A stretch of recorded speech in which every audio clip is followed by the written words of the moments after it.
Hello everyone, in today's video we will discuss chapter 19 A Seed Tells a Farmer's Story of Class 5th EVS। ये एक बाजरे की seed की story है जो अपने साथ साथ दामजी भाई की स्टोरी भी हमको बता रहे हैं। दामजी भाई कौन है, इनका सीड से क्या कनेक्शन है, इसके लिए वीडियो आपको लास्ट तक देखना होगा ध्यान से। तो चलिए स्टार्ट करते हैं हमारा चैप्टर। ये तो हमको पता चल गया कि ये बाजरे की सीड की कहानी है, लेकिन बाजरा खुद क्या है, क्या वो पल्स है, क्या वो ग्रेन है। तो सबसे पहले हम बाजरे के बारे में समझते हैं। बाजरा इज अ ग्रेन, और ग्रेन को हम हिंदी में क्या बोलते हैं, अनाज। तो हम पहले समझते हैं कि ग्रेन किसे कहते हैं। Grain is a small hard dry seed with और विदाउट एन अटैच्ड हल, हार्वेस्टेड फॉर ह्यूमन और एनिमल कंजप्शन। ग्रेन ऐसे छोटे और हार्ड बीज होते हैं जो छिलके और बिना छिलके के होते हैं। मतलब क्या हुआ इसका कि कुछ ऐसे बीज होते हैं जो छिलके के अंदर से निकलते हैं और कुछ बिना छिलकों के होते हैं। फॉर एग्जाम्पल, जैसे आपको फोटो में वीट दिख रही है, तो वीट का जो बीज होता है वो इन छिलकों के अंदर से निकलता है। दूसरा एग्जाम्पल हम लेते हैं बिना छिलकों वाला। आप ये मिलेट देख रहे हो, बाजरा। अब बाजरे का कोई आउटर कवर नहीं है, ये जो आपको दिख रहा है वो उसका प्रॉपर बीज है। तो मतलब कि जो मिलेट का बीज है उसके ऊपर कोई छिलका नहीं होता। तो ग्रेन जो होते हैं वो छिलके वाले और बिना छिलके वाले हो सकते हैं। हार्वेस्टेड फॉर ह्यूमन और एनिमल कंजप्शन, इनको इंसानों के लिए और जानवरों के कंजप्शन के लिए उगाया जाता है। जो यहाँ पे कुछ ग्रेन्स के एग्जाम्पल लेते हैं जिनको आप डे टू डे लाइफ में देखते हो। Some kinds of grain are wheat मतलब गेहूँ, राइस मतलब चावल, बार्ले मतलब क्या होता है, जौ, मिलेट मतलब बाजरा, मेज मतलब मक्का, ओट्स मतलब जई। तो ये कुछ एग्जाम्पल हुए जिनको हम डे टू डे लाइफ में ग्रेन्स को यूज़ करते हैं। बच्चों अब स्टोरी स्टार्ट करते हैं। I am a small seed, I am a small bajra seed, I have stayed in this beautiful wooden box since 1940। एक बाजरे की सीड की कहानी है जो इस वुडन के बॉक्स में 1940 से रहता है। I want to tell you my story, this is long story but not mine alone. एक लंबी कहानी है लेकिन उसके अकेले की नहीं है, इसमें एक और इंसान है। It is also the story of my farmer Damji bhai and his family. If I do not tell my story now it might be too late. एक दामजी भाई की कहानी है और उनके पूरे परिवार की है। बीच कहता है कि अगर मैंने अभी अपनी कहानी नहीं बताई तो फिर काफ़ी लेट हो जाएगा कहानी बताने के लिए, हो सकता है कि मैं अपनी कहानी आपको बता ही ना पाऊँ। आई वॉज बॉर्न इन वंगम इन गुजरात, इस बीज का जन्म गुजरात की एक जगह वंगम उसमें हुआ है। That year there was a good bajra crop, और उस साल बाजरे की बहुत अच्छी खेती हुई। There was a festive mood in the village, जब खेती अच्छी होती है तो कुछ जगहों पे फेस्टिवल मनाए जाते हैं। Our area was famous for its grain and vegetables, और ये जो वंगम जगह है वो ग्रेन एंड वेजिटेबल्स के लिए बहुत फेमस है। Each year Damji bhai kept aside some seeds from good crop, और हर साल दामजी भाई क्या करते हैं, जो खेती होती है उसमें से कुछ बीज निकाल के वो साइड में रख देते हैं। This way our Bajra family went on from one generation to another. तो इस तरह से क्या होता है कि जैसे इस बार खेती हुई तो मैंने कुछ बीज निकाल दिए, फिर अगली बार खेती होगी तो इन बीजों को मैं उस खेती में काम में ले लूँगी और फिर अगली बार कुछ इस तरह से निकाल लूँगी। तो इस तरह से एक जनरेशन से दूसरे जनरेशन में ये बीज ट्रांसफर होते रहते हैं। Good seeds were stored in dried God which was coated with mud. जो उन्होंने बीज अलग निकाले हैं उनको रखने का पता है उनको क्या तरीका था। वो सूखी लौकी लेते, उसको फिर मिट्टी से पोत देते थे, उसके अंदर वो फिर बीज डालते थे। इससे क्या होगा कि उन बीजों पे इंसेक्ट नहीं लगेंगे, वो खराब नहीं होंगे। बट दैट ईयर दामजी भाई himself made a strong wooden box to store us. He put in neem leaves to protect us from insect. He put different seeds in different compartment of the box. That was our beautiful home.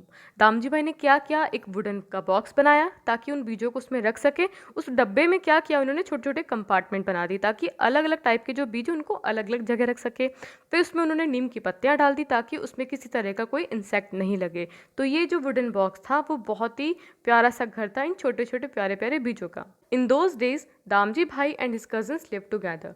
1940 की बात बता रहे हैं बीच की। उस वक्त दामजी भाई और उनके कजन्स एक साथ रहते थे। It was a large family, बहुत बड़ी फैमिली थी। Everyone in the village help each other even in farming. गाँव में हर कोई एक दूसरे की हेल्प करता था, चाहे वो खेती का ही काम क्यों ना हो। When the crop was ready and harvested everyone celebrated together. जब फसल पक के तैयार हो जाती थी, उसकी कटाई हो जाती थी, तो गाँव में हर कोई एक साथ सेलिब्रेट करता था। Oh those wonderful days with big feast and lots to eat. बीच बता रहे हैं कि क्या अच्छे दिन थे वो, कि सब मिलके खाते थे, कब सब कितना एंजॉय करते थे। In the winter, it would be time to enjoy the undhiyo, a kind of stew. All the vegetables were put into a clay pot along with fresh spices. The pot was sealed and kept between hot coals. The vegetables cooked slowly in this special cooker on the fields. वो सर्दियों में क्या करते थे, खेतों के अंदर ही एक उनकी स्पेशल डिश है ऊंधियो, उसको बनाते थे। और बनाने का तरीका क्या था? All the vegetables were put into clay pot along with fresh spices. वो सारी सब्जियां लेते, मसाले लेते, उसको एक मटके में डाल देते और मटके को फिर कोयले के बीच में रखते। The pot was sealed and kept between hot coals. Pot को सील करते और कोयले के बीच में रखते। The vegetables cooked slowly in this special cooker. और धीरे धीरे जो इनका स्पेशल कुकर था पॉट वाला, उसके अंदर वो सब्जियां पकती। Oh, I forgot, the pot was placed upside down. Upside down का मतलब होता है उल्टा। That is why the dish was called Undhiya और अपसाइड डाउन इन गुजराती। देखो, ये सब्जी का जो पॉट था ना, उसको वो क्या करते थे, उल्टा रखते थे, इसीलिए उसका नाम भी क्या रख दिया उन्होंने, Undhiya. Undhiya would be eaten with bajra rotis freshly cooked on the chulha. चूल्हे पे बाजरे की रोटी बनाते और फिर ऊंधियों को उसके साथ खाते। Oh, what an earthy delicious flavour. Along with that homemade butter, curd and butter milk was served. और उनके साथ में वो क्या लेते थे, होममेड जो बटर होता है उसको, दही को और छाछ को वो उसके साथ में आराम से खाते। Farmers would grow many different kinds of crops, grains and vegetable according to the season. Season के हिसाब से फार्मर क्या करते थे, अपनी खेती करते थे। The farmers kept enough for their needs and sold the rest to shopkeeper from the city. Farmer जो अपनी ज़रूरत का था उतना रख लेते थे, बाकी जो सिटी से शॉपकीपर थे उनको बेच देते थे। Some farmers also grew cotton at home. Family members spun cotton on चरखा to make cloth. कुछ फार्मर क्या करते थे, कॉटन की खेती करते थे और उससे ही वो क्या करते थे, घर पे अपने जो फैमिली मेम्बर थे वो चरखे पे कॉटन को सूत काटते और उससे वो अपने कपड़े बनाते थे। जो तो अभी हमने देखा कि जो फार्मर थे वो सीज़न के हिसाब से खेती करते थे, ठीक है। तो यहाँ पे मैं आपको थोड़ा सा फैक्ट बता रही हूँ, बहुत इंटरेस्टिंग है और समझने वाली चीज़, इसको ध्यान से समझिएगा। Types of crop according to season. Season के हिसाब से कौन कौन सी क्रॉप्स लगाई जाती हैं और किस कैटेगरी में आती हैं उसको समझते हैं। तो 3 कैटेगरी है, खरीफ, रबी एंड जायद।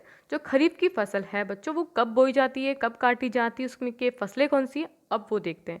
सोन का मतलब होता है बोना और हार्वेस्ट का मतलब होता है काटना। तो जो खरीफ कैटेगरी की जो फसलें हैं वो कब बोई जाती है, जून जुलाई के महीने में बोई जाती हैं और काटी जाती है सितंबर अक्टूबर के बीच में।